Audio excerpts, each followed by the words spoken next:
Today we are going to continue our series on Mountaintop experiences. In week 1, we looked through Abraham and Isaac, and we saw a bunch of things. Throughout the week, we had discussions on things like God strictly forbidding human sacrifice and child sacrifice, and he made it very clear that he would not be worshiped that way.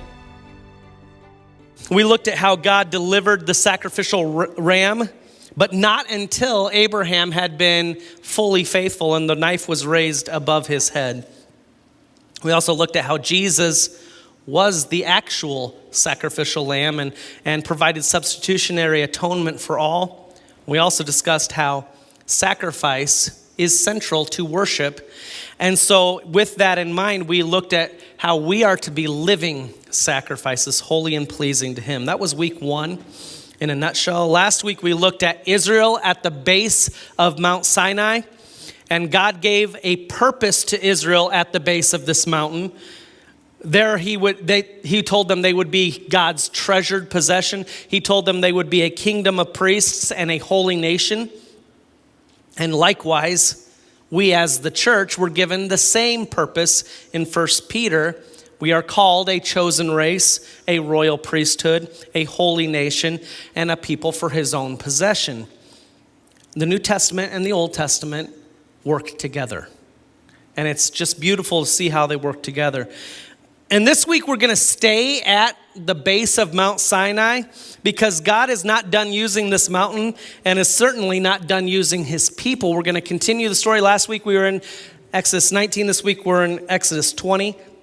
One of the reasons that God had descended upon the mountain in full view of his people was because he wanted to set Moses apart. He wanted them to trust the leadership of Moses and not think that he's just making this up as he goes. So he wanted Israel to hear his voice proclaim things to Moses so that they would trust him moving forward. Sorry, stuff in the throat. Moses, though, after they heard this voice, he would ascend upon the mountain and he would stay there for a while. He would receive the 10 commandments as they all would, but then Moses would go further up the mountain and he would stay there for a while God gave them the entirety of the law, and he would be gone for a while. This is not a matter of hours or days. He was gone for like 40 days. He was gone for a while. So with that in mind, let's read Exodus chapter 20, verses 1 through 21. And God spoke all these things, saying, I am the Lord your God, who brought you out of the land of Egypt, out of the house of slavery. You shall have no other gods before me. You shall not make for yourself a carved image or any likeness of anything that is in heaven above, or that is in the earth beneath, or that is in the water under the earth. You shall not bow down to them or serve them, for I, the Lord your God, am a jealous God, visiting the iniquity of the fathers on the children to the 3rd and 4th generation of those who hate me, but showing steadfast love to thousands of those who love me and keep my commandments. You shall not take the name of the Lord your God in vain, for the Lord will not hold him guiltless who takes his name in vain. Remember the Sabbath day and keep it holy. 6 days you shall labor and do all your work, but the 7th day is the Sabbath to the Lord your God. On it you shall not do any work, you or your son or your daughter or your male servant or your female servant or your livestock or the sojourner who is within your gates. For in 6 days the Lord had made the heavens and earth and the sea and all that is in them, and rested on the 7th day. Therefore the Lord blessed the Sabbath day and made it holy. Honor your father and mother, that your days may be long in the land that the Lord your God is giving you. You shall not murder, you shall not commit adultery, you shall not steal, you shall not bear false witness against your neighbor, you shall not covet your neighbor's wife, you shall not covet your neighbor's, I can't read. You shall not covet your neighbor's house, you shall not covet your neighbor's wife, or his male servant, or his female servant, or his ox, or his donkey, or anything that is your neighbor's. Now when all the people saw the thunder and the flashes of lightning and the sound of the trumpet and the mountain smoking, the people were afraid, and they trembled and they stood far off and said to Moses, You speak to us and we will listen, but do not let God speak to us lest we die. Moses said to the people, "Do not fear, for God has come to test you, that the fear of him may be before you, that you may not sin." The people stood far off, while Moses drew near to the thick darkness where God was. So they heard the voice of God declare this, and they were frightened. They were terrified. And Moses was given exactly what God wanted Moses to have, the clarity that they would follow him. And then Moses went off and received the rest of the law. So having read it in its entirety, let's just kind of think through each of these commandments and talk about them briefly. You know the 10 Commandments. You've heard it since you were a child, but they're important. The first one is this: I am the Lord your God who brought you out of the land of Egypt, out of slavery. You shall have no other gods before me. The law that Moses was getting and everybody was getting, and the 10 Commandments specific to the law, was a contract between Israel and God. When Israel was receiving the law from God, it was really the words of the covenant between them and God. And the law was expansive. It was very direct. It was very articulate. But it's all really based off of these 10 commandments. Really, if you got the 10 commandments right, you were in fact following God's law. These 10 we're talking about today can also be further subcategorized. The first 4 commandments are about relationship between man and God, how to stay in good standing with God while interacting with him in the world. That's the first 4 commandments. The next 6 talk about honoring God through man's relationship and interaction with other mankind. Breaking it down even further, the first commandment is crucial. It really is. This is the most important commandment. God had chosen these people for purpose, and he wanted them to be his special possession. So they were to have no other gods before him. And before, you can wonder why that says before him. I think personally it means in the presence of him. That means no other gods. I don't think it's, well, we'll serve you most, but we'll also serve other things. No, I think it was no other gods in front of him and around him. He was to be their sole God. They were to place their faith in him and not look to anything else to be their God. And you've heard it said that God is a jealous God because we just read it. He will not stand for us worshiping things other than him. Now, especially in the time frame of this mountaintop experience, mythology and many gods were part of every culture. They explained rain by worshiping the rain god. They explained fertility by worshiping the god of fertility. They worshiped whatever they could come up with to worship. But Yahweh was different. He was fully perfect. He didn't need other gods because he encompassed all of that. He was God, fully powerful above everything. He wasn't limited and is the only God who is real. And because of this, he wants Israel, his people, who he uses to teach the world about him, to stay away from all the other gods and just worship and just focus on him. He wanted them to worship him and him alone. See, man is always looking for things to worship. We really are. We like to worship things. For some, it's fame or money or power. For others, it's worshiping themselves as they allow their selfishness to rule their hearts and their minds, taking and getting whatever they want to satisfy themselves. And by doing so, becoming really their own God, they worship themselves. For some, it's worship of leisure or friendships or even just the generic sinfulness. We want to worship something, and God is saying, if you are my people, you will worship me and me alone. And he has the right to ask us of that. He does. He has the right to ask that we worship him and him alone. Much of our struggle in life and much of Israel's struggle was that they wanted to give their worship to something other than God. But God wants our hearts and our minds on him, and we should give him all the worship. The first commandment is essential to the other 9 commandments and to the entirety of the law. God desires, asks for, and really demands our worship. And he does this not to be rude or to be authoritative over us, but because he knows that when we give our hearts and our minds to things other than him, that sin is waiting at the door to seize us and lead us to death. He wants us to live and he wants us to focus on him and just follow him for his glory. So the most important law is to place God in his right place as our God that we worship, the one and only.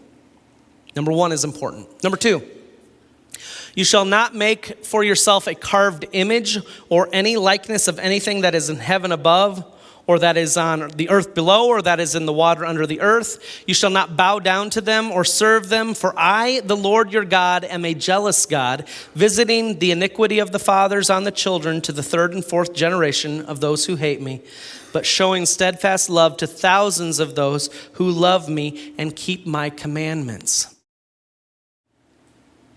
Parents, your children will probably struggle with what you struggle with. That's what that last part is getting at. You're going to deal with the things that your parents probably dealt with. We pass these things on, and it goes generationally, and you have to break that curse as best you can, and you have to set your children on the right path so that you're not setting them towards destruction. But showing steadfast love to thousands of those who love me and keep my commandments. I just thought it was important real quick to touch on that as parents. This doesn't seem, though, this law, the second one, doesn't seem like as big of a deal in our culture, but carved images are a big thing in many past and even current cultures around the world. It seems silly to me that a person would take a piece of wood and carve it into some sort of object and then bow down and worship it and call it God. That doesn't compute for me. But that is a big deal to some. It really is. God actually kind of makes fun of this idea in some of his words to the prophets. It's actually kind of humorous to read the prophets because God will kind of just point out just how silly it is. Look, you made an image and then you made it with your own hands and it was a stick and you worshiped it. That's basically what God said. And he's kind of poking fun at that. But Israel would really struggle with this. They really would. And we will talk about that in some detail a little bit later this morning. And while it seems silly to us to bow down to idols, we do need to take just a moment to consider and ask ourselves if we do struggle with this or not. I don't necessarily carve images. I'm not gifted in that way. But I have some things in my possession that take up more of my thought and my time than I wish they did. The phone. I'm on it too much. I know I am. I'm addicted to my phone, and I need to get off of my phone. It's distracting me. It's a problem. And I know I'm not alone in that. It's still kind of shameful for me to stand up here and proclaim that in front of you because it seems so silly when you say it out loud, but it's true.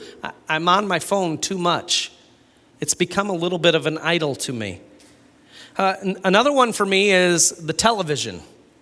I struggle with that. I like to spend the rest of my night watching TV and just kind of escaping from reality for a couple minutes and watching other people do things. I don't know. TV is kind of weird when you think about it. You're just watching other people do things instead of doing things yourself. It's entertaining, but I do watch too much TV. I know that. So, interestingly, I heard a sermon one time from a guy named Matt Reagan, who's one of the speakers. He's one of the teachers at Southeast Christian Church down in Louisville, Kentucky.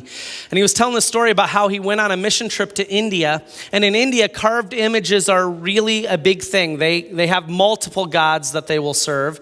And when they have their gods, they will place them where everything circles around them, where everything, so they are always seeing their gods. And Matt thought that was interesting. And he kind of was like so thankful that he didn't have these carved images that he was kind of making a big deal out. And then he went home and he sat down in his living room and he realized every piece of furniture was aimed at the TV.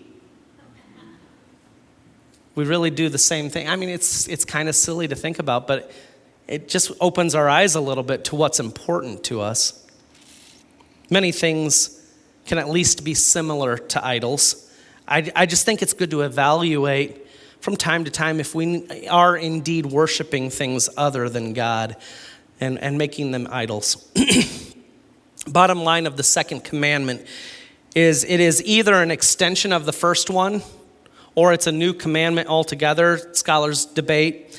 I tend to believe it stands alone as a commandment because Israel would struggle so much with this very specific thing and this concept. And in some ways we do too. So, number 3, you shall not take the name of the Lord your God in vain, for the Lord will not hold him guiltless who takes his name in vain. The third of the 4 commandments about how man's relationship with God should work involves how we speak. God's name is important to him. Israel was to be his people, a royal priesthood, a holy nation, a people for his own possession. If they spoke of God in a casual way, it delegitimized his authority over them.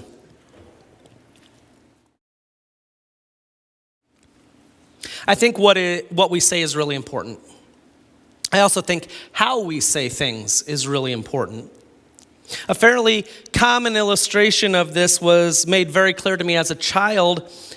There was a certain phrase I was not allowed to say, and I struggle even just to say it now, even in just bringing it forward to you, because this was made so evident in my household. We do not say, "Oh my God." That was a struggle. I never struggled with actually doing it because I was just, no, I don't do that. That was a very big deal in my house. That was believed to be an inappropriate or rude way of speaking to God, and we are here to respect him. So I learned not to say that. There are much more profane ways of using God's name that I definitely won't utter on the stage this morning. You know what they are. In many cases, these phrases or words are used flippantly to express ourselves, or even to use God's or Jesus' name in explicit ways. And it's disturbing to hear. I think we really need to control what comes out of our mouths. We should respect God with the way we speak. But it goes beyond just like these casual phrases that we know, or these explicit phrases that we know aren't the right way to speak. How we speak about God matters to our ability for others to know him as well. If we are speaking about God and in the way we are doing that shows him to be lesser than he is, or expresses him in a way that dishonors him or his name, then we are also taking his name in vain. It's not just the phrase, "Oh my God." It goes in how we converse about him to others who may not know him or who struggle with him. Our words, they matter, and God said, "You shall not take my name in vain." And so we need to keep track of that. Number 4, remember the Sabbath day and keep it holy. This is a unique commandment because this was a way of honoring God by doing what he asked us to do, which was actually to rest, to stop. It was God giving us an opportunity to rest so that we could honor him. I'm not going to go in a lot of detail on this one because at the end of August, I'm doing an entire sermon on Sabbath rest. After this past week of CIY, I have a lot of ideas about this upcoming sermon. So I'm more excited about it now than I was when I planned it like a year ago. So I believe this topic is something we need to consider as God's people. God designed this law because he loves us. He designed this law because he loves us. He wants us to have rest and to be still and to know who he is. And we know that the Pharisees took it too far in the New Testament, but too often we're just in too big of a hurry. And we need to slow down and let God rejuvenate our souls. And like I said, there will be more on this later in the summer. For now, let's move on to the 6th commandment, to the 6 commandments that are a bit quicker and a bit more easily understood. Number 5, honor your father and mother, that your days may be long in the land that the Lord your God is giving you. To honor someone means to show them respect and to hold them in esteem. And I see far too many children who have way too little respect for their parents these days. Children in the room, just hear me for a minute, please. Just hear me. Honor your parents. Honor your parents. Don't talk back to them. Treat them with respect. It will actually help your communication. It will help your relationship. Respect your parents. They do know more than you, okay? They do. They might not always be great at knowing things, but they do know more than you. And much of the time, they really are trying their best, and how you respond to them is very important. As far as it is up to you, honor them. And since we are all children, we should all honor. Now, if they ask you to do something that is against God, then you are not required to do it. But you are required to honor them, even in that. So honor your father and mother. And this one, as will be pointed out in the New Testament, is the first commandment with a promise that your days may be long in the land your Lord your God is giving you. Number 6, you shall not murder. Now, I know that most of you in the room don't have the deep theological understanding that I have on this one, so let me impart some real wisdom on you in this moment. This means you shouldn't kill people. Okay? Now, I don't want to break this one down too much. It's kind of self-explanatory, but it does open up some things that we need to discuss real quick. Notice that it doesn't say don't kill. It says don't murder. Now, you might think I'm splitting hairs here, and in some ways I am, but remember the concept we're in. Remember the storyline we're in. God descended on the mountain, remember last week and this week? He told them before they do this to set up barriers that anyone who touched the mountain should be killed. The idea of the sixth commandment was that you can't, if the idea of the sixth commandment was you can't kill anyone, then God is a liar because he had just told them to kill anybody who stepped on the mountain. God doesn't contradict himself like that.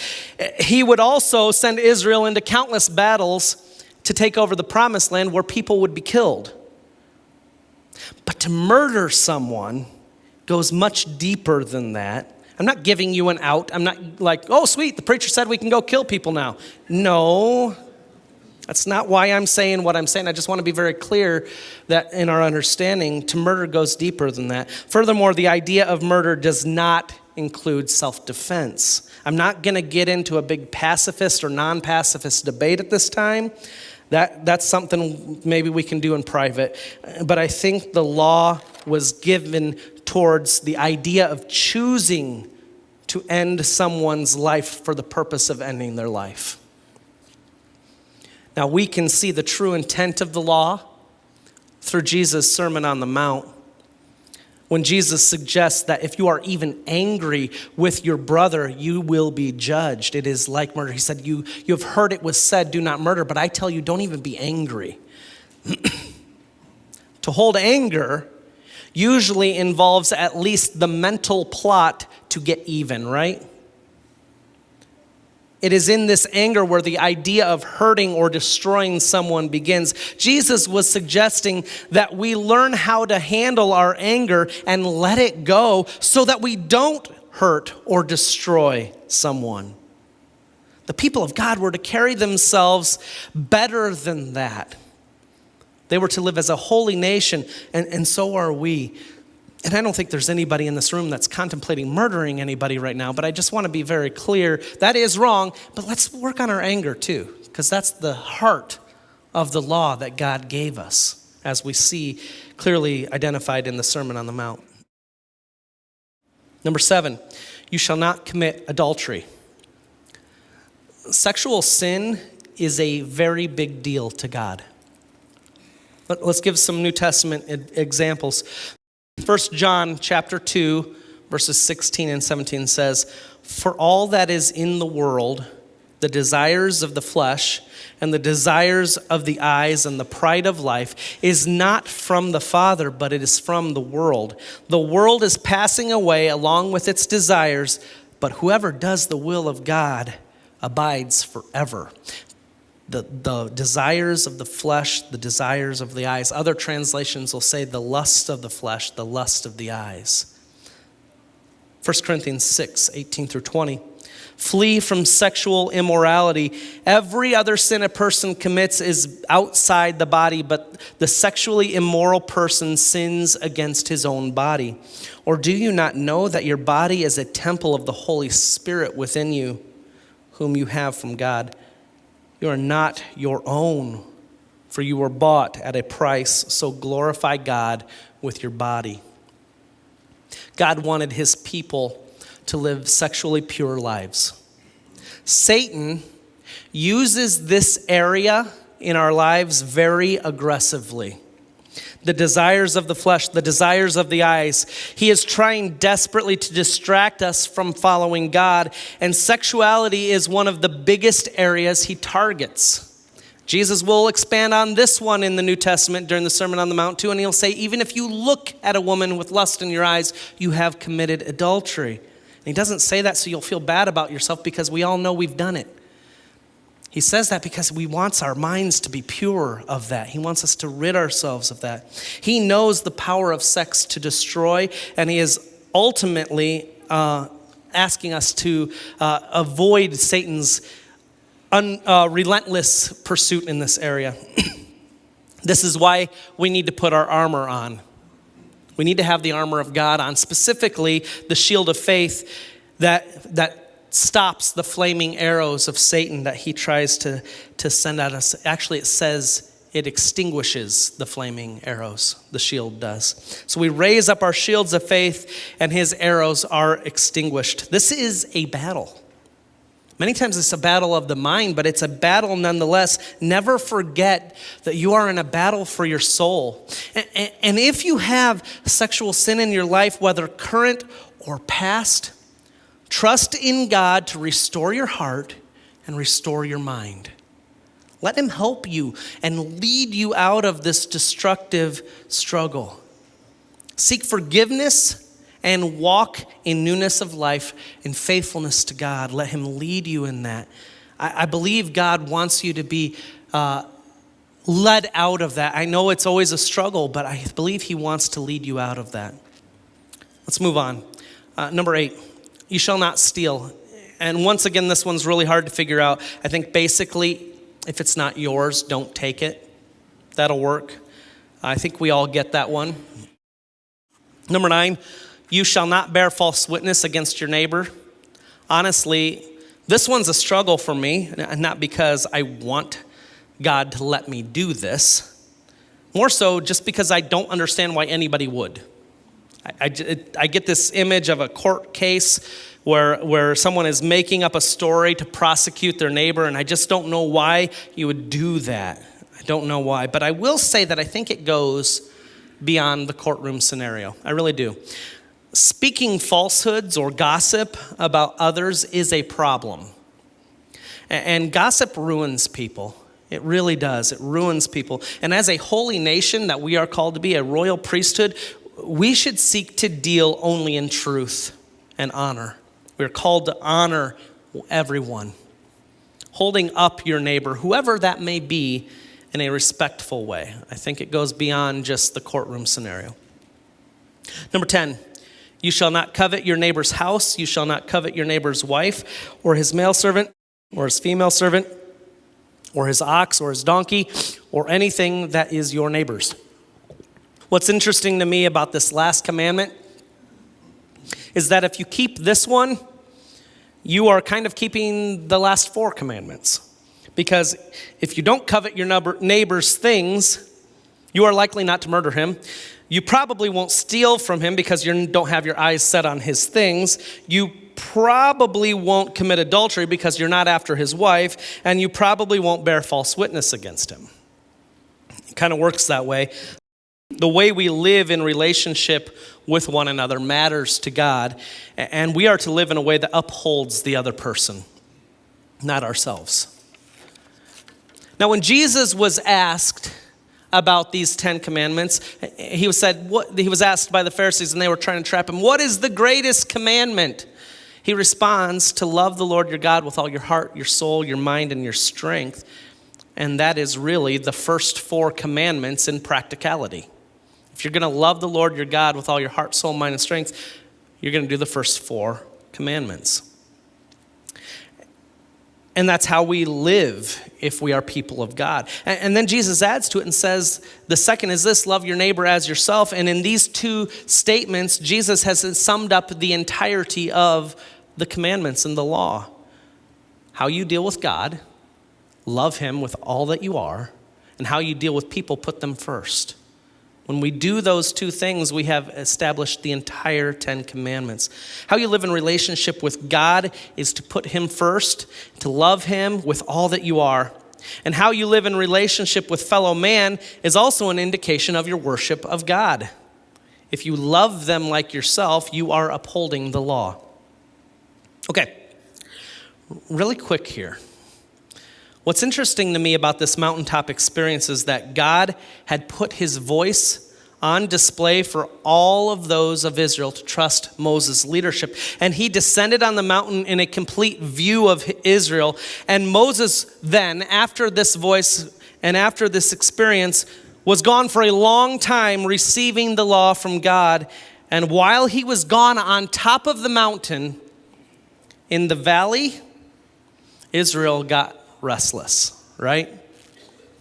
They decided that Moses had abandoned them and that they needed to form a visible God to worship. So they melted down their gold and made a calf to worship. And while at the same time that they were doing this, God was expanding upon his explanation of do not make for yourself false idols. One of the very things God was telling Moses and Israel not to do, they were doing as they waited. And the struggle in the valley is real in our lives. We all want the mountaintop experience. We all want that moment of clarity where God is so real and amazingly present, and sometimes we get it. And then all of a sudden, we are there in that moment, and then it's gone. And we're in the valley, and we forget. And what is the first thing that we do when we forget God? We start serving ourselves. It is likely that your greatest or worst times of sin weren't in the time of a mountaintop experience. It is likely that your worst moments of sin happened in the valley, just like Israel. And so we spend a few seconds considering our valleys that we've had in our lives. And honestly, I wish I could take so many of those moments back. I really do. But here's the deal about the valley. God didn't leave them there. He stood by his people. He knew they weren't going to be able to do it. He knew they would go their own way and go against his ways. He knew they'd be selfish. He knew we'd be selfish. And he doesn't leave us there, and he didn't leave them there. He continued to walk with them. He continues to walk with us, even though we royally mess up our lives. In the valley, we feel alone, but we aren't. Israel felt alone. They thought their leader, Moses, had gone off, and they thought God had abandoned them, but God didn't leave them, and neither had Moses. And God hasn't left you either. As time moves forward and we focus in, he begins to show us the path again. And if we are willing to follow him, he will lead us out of the valley again.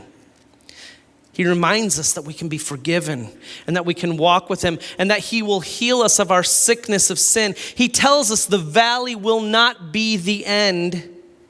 There's a day coming when he will wipe away all of our tears and the trumpet will sound and all of God's children will gather at the greatest mountaintop experience in all of history. The day is coming. And I have a question for you as we close this thing out this morning, and it is this. Will you be there? Will you be there? Will you walk with Jesus out of the valley of sin and into his glorious light, knowing you won't be perfect, but continuing to follow him as best you can? Or will you give up and remain in the valley of your sin? God didn't leave Israel in the valley even after they chose to make an idol. And they had many amazing experiences and moments that followed this time, and God blessed them in incredible ways. And they also chose the valley many, many more times. We're the same. But through Jesus, we can be redeemed of our sins. And I hope we will choose forgiveness and grace and that eternal glorious mountaintop experience that is awaiting us. Let's choose to leave the valley behind.